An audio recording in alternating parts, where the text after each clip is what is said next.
نماز کوفے میں حسن کی بھی بڑی مشکل تھی. بابے کا لہو مسلح پہ تھا اور حسن نے کہا اللہ اکبر. ادھر زخمی علی کو اٹھایا گیا, ادھر علی کی بیٹیاں دروازے پہ آ کے کھڑی ہو گئی. علی کی آواز آئی, حسن میرے صحابہ کو واپس بھیج دے. میں علی گوارا نہیں کرتا میری زینب کی آواز کسی صحابی کے کان میں چلی. امیر المومنین کو گھر میں لایا گیا. 19 رمضان کا دن گزر گیا, 20 کی رات گزر گئی, 20 کا دن گزر گیا, 21 کی رات آئی. پوری ذمہ داری کے ساتھ پڑھنے لگا. 2 راتیں علی کی بڑی بیٹی عالیہ حجرے کا پردہ ہٹا کے چھپ چھپ کے بابے کو دیکھتی رہے. بالکل آخری جملے پڑھنے لگا ہوں, اس کے آگے نہیں پڑھوں گا. 21 رمضان کی رات بی بی نے حسن کو اپنے حجرے میں بلایا. مصلے پہ اٹھ کے کھڑی ہوئی, رو کے کہتی حسن 2 دن ہو گئے میرے بابے کو زخمی ہوئے. میں یہ جملہ اپنی ماؤں بہنوں کے لیے پڑھنے لگا. رو کہتی حسن بتا میرا بابا بچ جائے گا. حسن رو کہتے زینب بابے کی آخری رات ہے. رو کے کہتی پھر مجھ پہ ایک احسان کر, میں ماں کے بغیر کبھی بابے سے ملی نہیں تھی, ایک بار مجھے اپنے ساتھ لے جا کے بابا ملوا دے. حسن کی کمر کے پیچھے چلی علی کی بیٹی. علی کا حجرہ بیٹوں سے بھرا ہوا تھا. حسن کی آواز آئی بابا تجھے زینب ملنے کے لیے آئی ہے. علی بسم اللہ کہہ کے اٹھ کے بیٹھے. علی کی آواز آئی میرا ہر بیٹا میرے حجرے سے چلا جائے, آج میری بیٹی مجھے ملنے کے لیے آئی ہے. علی کی بیٹے حجرے سے نکلنے شروع ہوئے. زینب کا بدن کانپنا شروع ہوا. ادھر سے حسین زینب کے قریب سے گزرے. بی بی نے اب حسین کی ابا میں ہاتھ ڈالا, رو کے کہتی تو رک جا, تو میرے حصے کا بھائی ہے, تیرے بغیر تو میں کربلا بھی نہیں جا سکتی. علی کی آواز آئی حسین تو بھی چلا جا. اب اکیلی بیٹی رہ گئی اور ایک زخمی باپ رہ گیا.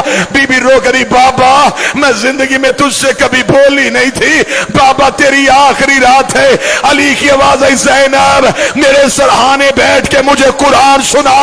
علی کی بیٹی نے قرآن پڑھنا شروع کیا. علی نے رونا شروع کیا. رو کری بابا تو کیوں رو رہا ہے؟ رو کر بس تیرا لہجہ سننا تھا, اب مجھے پتا چل گیا تو شام کے بازاروں میں خطبے پڑھ لے گی. ادھر علی کی آنکھیں بند ہونی شروع ہوئی. زینب رو کری بابا جلدی نہ کر, میں نے تیرے کہنے پہ قرآن سنایا, ایک بار آنکھیں کھول, مجھے بتا رسیاں کیسے پہنتے ہیں, مجھے بتا بازاروں میں کیسے چلتے ہیں, مجھے بتا شرابی سے کیسے بولتے ہیں, مجھے بتا پتھر کیسے کھاتے ہیں. آواز آئی قالوا انا للہ و انا الیہ راجعون.